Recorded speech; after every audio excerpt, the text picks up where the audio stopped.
Kumusta po kayo? Bago po ang lahat, first things first.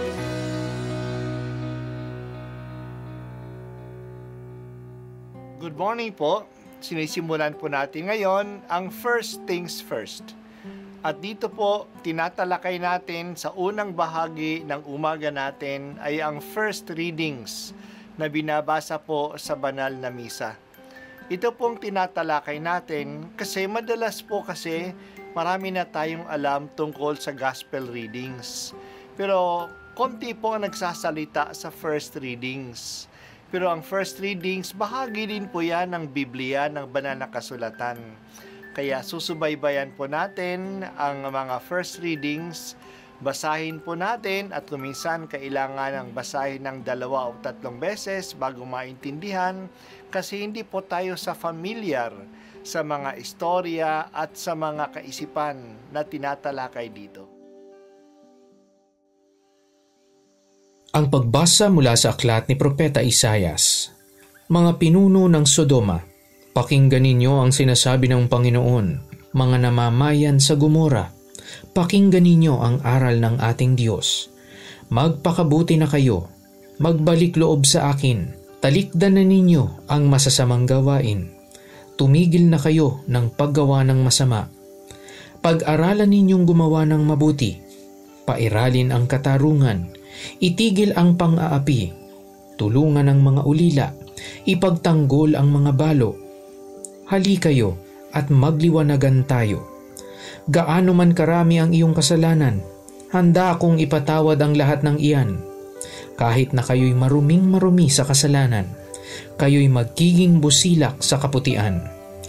Kung kayo'y susunod at tatalima, pasasaganain ko ang ani ng inyong lupain. Ngunit kung magpapatuloy kayo sa inyong pagsuway, ay tiyak na kayo'y mamamatay. Ito ang sabi ng Panginoon. Ang salita ng Diyos. Salamat sa Diyos. May mataas na pagpahalaga si Jesus sa Old Testament. Nakita niya ang kanyang sarili na tagapagtupad nito. Hindi siya dumating upang baliwalain ang mga sinulat ni Moises at ng mga propeta. Dumating siya upang bigyang katuparan ng mga ito. Kaya nga sinabi ni Jesus sa kanyang mga alagad na gawin nila ang mga itinuturo ni Moises at ng mga propeta. Wag lang nila tularan ang ginagawa ng tagapagturo nila noong panahon niya. Kasi hindi nila ginagawa ang itinuturo nila. Yan yung bintang ni Jesus sa mga religious leaders nila noon.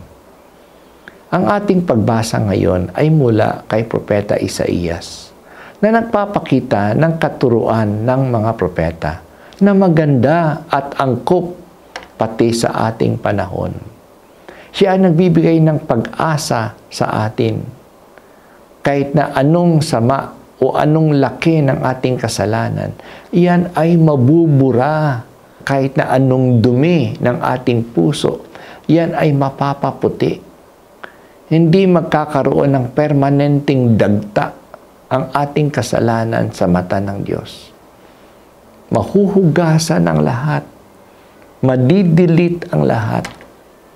Noong panahon ng mga propeta, ang paghugas nila sa kasalanan ay ang dugo ng mga hayop na kanilang inihahain. Ngayon, ang nagdadalisay ay ang dugo ni Jesus, ang tunay na kordero ng Diyos.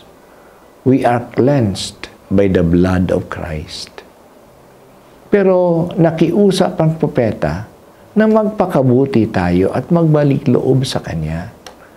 Ang pagbabalik loob sa Diyos ay ang pagbalik loob sa kapwa. Kaya wag nang magsamantala sa iba. Pairali na ang katarungan.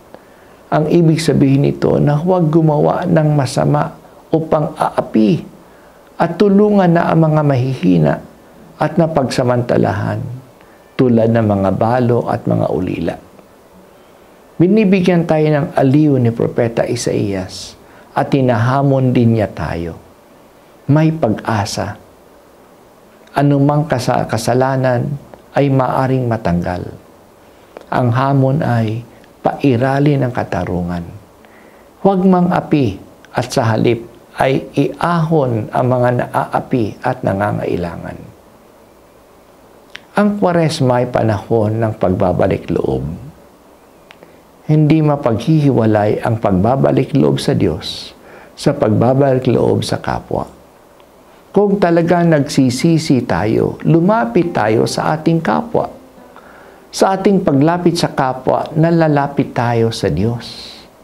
Ang ating paglapit sa kapwa ay masasummarize natin sa dalawang magkatambal na sentence. Do no harm, do good. Sabi pa ni Propeta Isaías, cease doing evil, learn to do good.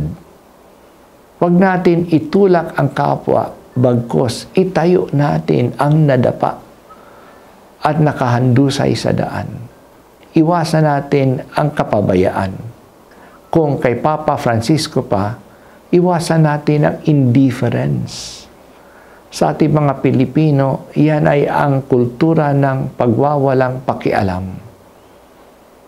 Kung tao ang pinag-uusapan, hindi natin masasabi na wala tayong pakialam. Kasi ang tao, ang bawat tao ay ating kapwa. Kaya ang hamon ay makipagkapwa-tao tayo. Pag-aralan ninyong gumawa ng mabuti, pairali ng katarungan. Itigil ang pang-aapi, tulungan ang mga ulila, ipagtanggol ang mga balo. Panginoon, tulungan mo kaming maggawa ang mga ito upang maging handa kami kailan ka man darating.